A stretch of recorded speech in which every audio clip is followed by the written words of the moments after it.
Hi, we're here today to talk about our Native American auction, Old West auction next January in Las Vegas. I have with me Kim Martindale, who's been suffering through our warehouse all week, working on part of the auction. And what we have with us is a segment of the pottery.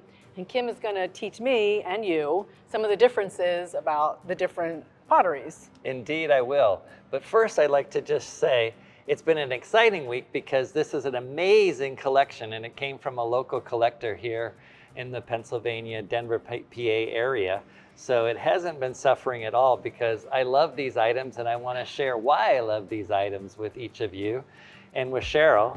And so at first, I just want to kind of show you the amazing selection, the overall view of pieces from Acoma, Heartline deer pots to Santo Domingo, and Zia pots, and in the back here we see some other pots from Santo Domingo and Acoma, and then down here some more pieces including like these super amazing pieces that are done in Acoma as well.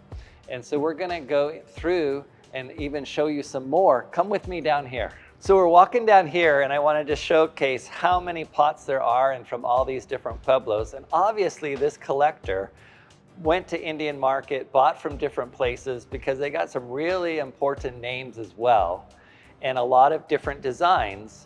And I want to kind of continue on down here like Hopi, which you didn't see down there. And there's a couple more of those right there.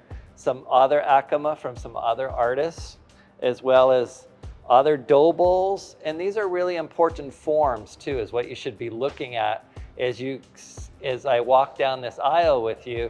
Look at all the different shapes and forms and what is the tradition of those forms. But more importantly than that is what do the designs, can you tell a pot just from a design? So Kim, I have a question Yes. about that. If you could come back down to this end of the table Yes. and talk to me about this particular piece that I find quite attractive with the dancing birds. Well, I don't know if we'll call them dancing birds, but for you, I'll accept it. Okay. But this pot that she's looking at is a doble made in Santo Domingo. And there's a really particular type of bird design on this pot, and it's polychrome. You can see the multiple colors. So when you see multiple colors, we call it polychrome. And it's actually more valuable usually with the polychrome. But if you kind of look at these three pots right here, you can see three different types of birds. Can you see that right there? I see one here. One here. Oh, all in the same pot. Yep. Interesting. So, and then another type of bird here, which is actually called an Acoma Acoma parrot.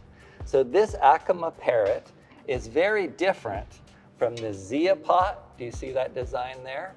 And then the Santo Domingo bird that's here.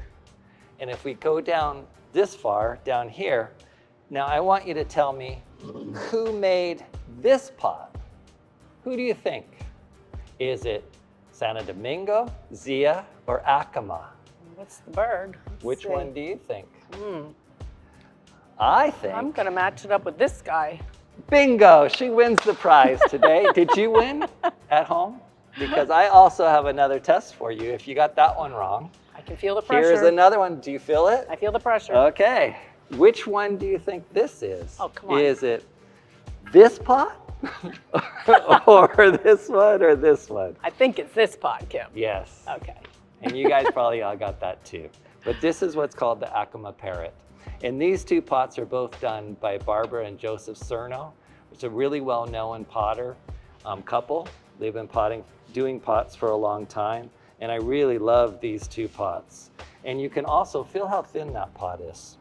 Oh, compared to That one there. Acoma pots are known for being really thin-walled versus Zia and Santo Domingo, which are a much thicker pot. That's also one way you can tell. One of the main ways, which takes a little bit more time and energy to learn, but if you come out to the auction in Las Vegas in January, we can show you in person. But it's actually the clay that these pots are made out of is dug locally to the pueblo that they come from. So you can actually tell what pueblo it came from by the type of clay. But why the decision for different thicknesses? Just that, personal style? It's not personal, it's actually pueblo style. Okay. That whole pueblo really develops a certain style of pottery and then follows that tradition. And that's hence why those birds have been used for a long time, over 100 years, and that a traditional potter will continue the same design and continue on that tradition. Some of the younger potters are doing designs that are really not been seen before, which is exciting to see that in contemporary pottery.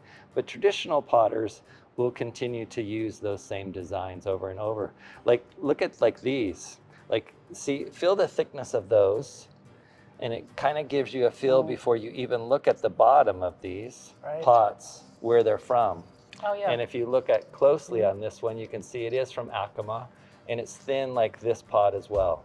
But this is a more contemporary design. Like, you wouldn't have seen this design early on with all of these different figures. In this case, they're mainly bugs, but in this case, it's lizards. Yeah. And so it's a variety of things that people are starting to do today. So originally, were these like usable? They use these every day? Indeed. This was done for dough, for like a feast day, or even for family, for smaller ones. Smaller bowls were like for chili bowls. These were to move water in, like an olla, and to go down.